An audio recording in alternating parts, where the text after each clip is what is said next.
Hello hi. അപ്പം നമ്മളിതാ എൻ്റെ വീട്ടിൽ പോയതാണ് കേട്ടോ. അപ്പം കുറച്ച് നേരം വൈകും അമ്മ വരാനെന്ന് പറഞ്ഞു. അപ്പം ഞങ്ങൾ വിചാരിച്ചു വയലിൽ പോയാൽ എന്തെങ്കിലുമൊക്കെ കിട്ടുമല്ലോ എന്ന് വിചാരിച്ച് വയലിലേക്ക് ഇറങ്ങിയതാണ് കേട്ടോ. അപ്പോൾ പണ്ടൊക്കെ ആണെങ്കിൽ അച്ഛനിങ്ങനെ ഓരോന്ന് വീട്ടിൽ കൊണ്ട് തരുമായിരുന്നു. ഇപ്പോൾ ഇല്ലാത്തതിൻ്റെ വിഷമം ഇപ്പം നന്നായിട്ട് അറിയുന്നുണ്ട്. അത് കഴിഞ്ഞത് കോളിഫ്ലവർ, ക്യാബേജ് ഒക്കെ ഉണ്ട് കേട്ടോ.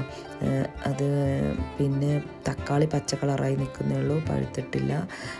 പിന്നെ വയലിൽ കാപ്പിയൊക്കെ നട്ടുപിടിപ്പിച്ചിട്ടുണ്ട്. വഴുതനങ്ങയുണ്ട്, പച്ചമുളകുണ്ട്, പക്ഷേ പച്ചമുളക് മൂത്തിട്ടില്ല. ചീര ഉണ്ടായിരുന്നു, അതമ്മ തലേദിവസം പറിച്ചു കേട്ടോ. അങ്ങനെ നോക്കുമ്പോഴാണ് നല്ലൊരു പൂവ് കേട്ടോ, കാണാൻ നല്ല ഭംഗിയാണ്. നല്ല വയലറ്റ് കളറായിട്ട് നല്ല അടിപൊളിയായിട്ട്, റോസും വയലറ്റും അല്ലാത്തൊരു കളറായിട്ട് നല്ല അടിപൊളിയായിട്ട് നിൽക്കുകയാണ്.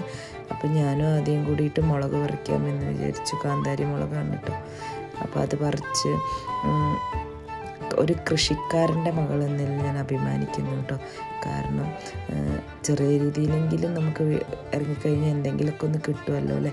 അച്ഛനുണ്ടായിരുന്നെങ്കിൽ ഇതിൽ കൂടുതൽ കിട്ടിയേനെ, പക്ഷേ അച്ഛനെ ഞാൻ മിസ് ചെയ്യുന്നുണ്ട് ഈ സമയത്ത്. അപ്പം നമ്മുടെ ചാനൽ എല്ലാവർക്കും ഇഷ്ടപ്പെട്ട് കഴിഞ്ഞാൽ സബ്സ്ക്രൈബ് ചെയ്യാനും മറക്കരുത്. തൊട്ടപ്പുറത്തെ പയറൊക്കെയാണ് കാണിച്ചത്. അത് കഴിഞ്ഞിട്ട് ആദ്യം ഇതാ മുളക് പിടിച്ച് നിൽക്കുന്നു. അപ്പോൾ ഇന്നത്തെ വീഡിയോ ഇത്രയേ ഉള്ളൂ കേട്ടോ.